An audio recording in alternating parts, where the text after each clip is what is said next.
Alice's Adventures in Wonderland by Lewis Carroll. Chapter 9. The Mock Turtle's Story. "You can't think how glad I am to see you again, you dear old thing," said the Duchess, as she tucked her arm affectionately into Alice's, and they walked off together. Alice was very glad to find her in such a pleasant temper, and thought to herself that perhaps it was only the pepper that had made her so savage when they met in the kitchen. "When I'm a duchess," she said to herself, not in a very hopeful tone though, "I won't have any pepper in my kitchen at all. Soup does very well without, maybe it's always pepper that makes people hot-tempered," she went on, very much pleased at having found out a new kind of rule. "And vinegar that makes them sour, and chamomile that makes them bitter, and barley sugar, and such things that make children sweet-tempered. I only wish people knew that, then they wouldn't be so stingy about it, you know." She had quite forgotten the Duchess by this time, and was a little startled when she heard her voice close to her ear. "You're thinking about something, my dear, and that makes you forget to talk. I can't tell you just now what the moral of that is, but I shall remember it in a bit." "Perhaps it hasn't one," Alice ventured to remark. "Tut, tut, child," said the Duchess. "Everything's got a moral, if only you can find it." And she squeezed herself up closer to Alice's side as she spoke. Alice did not much like keeping so close to her, first, because the Duchess was very ugly, and secondly, because she was exactly the right height to rest her chin upon Alice's shoulder, and it was an uncomfortably sharp chin. However, she did not like to be rude, so she bore it as well as she could. "The game's going on rather better now," she said, by way of keeping up the conversation a little. "'Tis so," said the Duchess. "And the moral of that is, oh, 'tis love, that makes the world go round." "Somebody said," Alice whispered, "that it's done by everybody minding their own business." "Ah, well, it means much the same thing," said the Duchess, digging her sharp little chin into Alice's shoulder as she added, "and the moral of that is, take care of the sense, and the sounds will take care of themselves." "How fond she is of finding morals in things," Alice thought to herself. "I dare say you're wondering why I don't put my arm round your waist," the Duchess said after a pause. "The reason is that I'm doubtful about the temper of your flamingo." "Shall I try the experiment?" "He might bite," Alice cautiously replied, not feeling at all anxious to have the experiment tried. "Very true," said the Duchess. "Flamingos and mustard both bite. And the moral of that is, birds of a feather flock together." "Only mustard isn't a bird," Alice remarked. "Right, as usual," said the Duchess. "What a clear way you have of putting things." "It's a mineral, I think," said Alice. "Of course it is," said the Duchess, who seemed ready to agree to everything that Alice said. "There's a large mustard mine near here. And the moral of that is, the more there is of mine, the less there is of yours." "Oh, I know!" exclaimed Alice, who had not attended to this last remark. "It's a vegetable. It doesn't look like one, but it is." "I quite agree with you," said the Duchess. "And the moral of that is, be what you would seem to be, or if you'd like it put more simply, never imagine yourself not to be otherwise than what it might appear to others that what you were or might have been was not otherwise than what you had been would have appeared to them to be otherwise."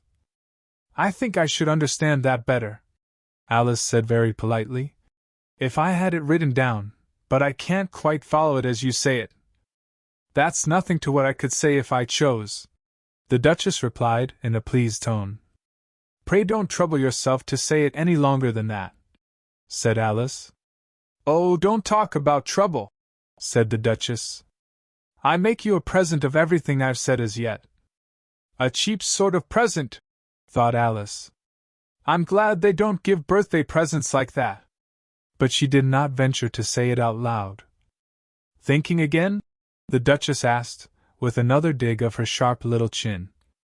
"I've a right to think," said Alice sharply, for she was beginning to feel a little worried. "Just about as much right," said the Duchess, "as pigs have to fly, and the But here, to Alice's great surprise, the Duchess's voice died away, even in the middle of her favorite word moral, and the arm that was linked into hers began to tremble. Alice looked up, and there Sto. Odie the Queen in front of them, with her arms folded, frowning like a thunderstorm. "A fine day, Your Majesty!" the Duchess began in a low, weak voice. "Now I give you fair warning," shouted the Queen, stamping on the ground as she spoke. "Either you or your head must be off, and that in about half no time. Take your choice." The Duchess took her choice, and was gone in a moment. "Let's go on with the game," the Queen said to Alice, and Alice was too much frightened to say a word, but slowly followed her back to the croquet ground. The other guests had taken advantage of the Queen's absence, and were resting in the shade. However, the moment they saw her, they hurried back to the game, the Queen merely remarking that a moment's delay would cost them their lives. All the time they were playing, the Queen never left off quarreling with the other players, and shouting, "Off with his head!" or "Off with her head!" Those whom she sentenced were taken into custody by the soldiers, who of course had to leave off being archers to do this, so that by the end of half an hour or so there were no archers left, and all the players, except the King, the Queen, and Alice, were in custody and under sentence of execution. Then the Queen left off, quite out of breath, and said to Alice, "Have you seen the Mock Turtle yet?" "No," said Alice. "I don't even know what a Mock Turtle is." "It's the thing Mock Turtle soup is made from," said the Queen. "I never saw one or heard of one," said Alice. "Come on, then," said the Queen, "and he shall tell you his history." As they walked off together, Alice heard the King say in a low voice, to the company generally, "You are all pardoned." "Come, that's a good thing," she said to herself, for she had felt quite unhappy at the number of executions the Queen had ordered. They very soon came upon a griffin, lying fast asleep in the sun. If you don't know what a griffin is, look at the picture. "Up, lazy thing," said the Queen, "and take this young lady to see the Mock Turtle, and to hear his history. I must go back and see after some executions I have ordered." And she walked off, leaving Alice alone with the griffin. Alice did not quite like the look of the creature, but on the whole she thought it would be quite as safe to stay with it as to go after that savage Queen, so she waited. The griffin sat up and rubbed its eyes, then it watched the Queen till she was out of sight, then it chuckled. "What fun!" said the griffin, half to itself, half to Alice. "What is the fun?" said Alice. "Why, said the griffin. "It's all her fancy, that they never executes nobody, you know." "Come on. Everybody says come on here," thought Alice, as she went slowly after it. "I never was so ordered about in all my life, never!" They had not gone far before they saw the Mock Turtle in the distance, sitting sad and lonely on a little ledge of rock, and, as they came nearer, Alice could hear him sighing as if his heart would break. She pitied him deeply. "What is his sorrow?" she asked the griffin, and the griffin answered, very nearly in the same words as before. "It's all his fancy, that he hasn't got no sorrow, you know. Come on." So they went up to the Mock Turtle, who looked at them with large eyes full of tears, but said nothing. "This here young lady," said the griffin. "She wants for to know your history, she do." "I'll tell it her," said the Mock Turtle in a deep, hollow tone. "Sit down, both of you, and don't speak a word till I've finished." So they sat down, and nobody spoke for some minutes. Alice thought to herself, "I don't see how he can ever finish, if he doesn't begin." But she waited patiently. "Once," said the Mock Turtle at last, with a deep sigh, "I was a real turtle." These words were followed by a very long silence, broken only by an occasional exclamation of "HJCKRH" from the griffin, and the constant heavy sobbing of the Mock Turtle. Alice was very nearly getting up and saying, "Thank you, sir, for your interesting story," but she could not help thinking there must be more to come, so she sat still and said nothing. When we were little, the Mock Turtle went on at last, more calmly, though still sobbing a little now and then. We went to school in the sea. The master was an old turtle. We used to call him Tortoise. Why did you call him Tortoise, if he wasn't one? Alice asked. We called him Tortoise because he taught us, said the Mock Turtle angrily. Really, you are very dull. You ought to be ashamed of yourself for asking such a simple question, added the Gryphon, and then they both sat silent and looked at poor Alice, who felt ready to sink into tea. Earth. At last the Gryphon said to the Mock Turtle, Drive on, old fellow! Don't be all day about it. And he went on in these words. Yes, we went to school in the sea, though you mayn't believe it. I never said I didn't, interrupted Alice. You did, said the Mock Turtle. Hold your tongue, added the Gryphon, before Alice could speak again. The Mock Turtle went on. We had the best of educations. In fact, we went to school every day. I've been to a day school, too, said Alice. You needn't be so proud as all that. With extras? Asked the Mock Turtle a little anxiously. Yes, said Alice. We learned French and music. And washing? Said the Mock Turtle. Certainly not, said Alice indignantly. Ah, then yours wasn't a really good school, said the Mock Turtle in a tone of great relief.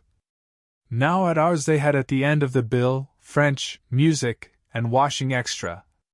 You couldn't have wanted it much, said Alice. Living at the bottom of the sea. I couldn't afford to learn it, said the Mock Turtle with a sigh. I only took the regular course. What was that? Inquired Alice. Reeling and writhing, of course, to begin with, the Mock Turtle replied. And then the different branches of arithmetic, ambition, distraction, uglification, and derision. I never heard of uglification, Alice ventured to say. What is it? The Gryphon lifted up both its paws in surprise. What? Never heard of uglifying, it exclaimed. You know what to beautify is, I suppose? Yes, said Alice doubtfully. It means to make anything prettier. Well then, the Gryphon went on, if you don't know what to uglify is, you are a simpleton. Alice did not feel encouraged to ask any more questions about it, so she turned to the Mock Turtle and said, What else had you to learn? Well, there was mystery, the Mock Turtle replied, counting off the subjects on his flappers. Mystery, ancient and modern, was geography. Then drawing. The drawing master was an old congereel that used to come once a week. He taught us drawing, stretching, and fainting in coils. What was that like? Said Alice. Well, I can't show it you myself, the Mock Turtle said. I'm too stiff. And the Gryphon never learned it. Hadn't time, said the Gryphon. I went to the classics master, though. He was an old crab, he was. I never went to him, the Mock Turtle said with a sigh. He taught laughing and grief, they used to say. So he did, said the Gryphon, sighing in his turn, and both creatures hid their faces in their paws. And how many hours a day did you do lessons? Said Alice, in a hurry to change the subject. 10 hours the first day, said the Mock Turtle. 9 the next, and so on. What a curious plan! Exclaimed Alice. That's the reason they're called lessons, the Gryphon remarked. Because they lesson from day to day. This was quite a new idea to Alice, and she thought it over a little before she made her next remark. Then the 11th day must have been a holiday? Of course it was, said the Mock Turtle. And how did you manage on the 12th? Alice went on eagerly. That's enough about lessons, the Gryphon interrupted in a very decided tone. Tell her something about the games now.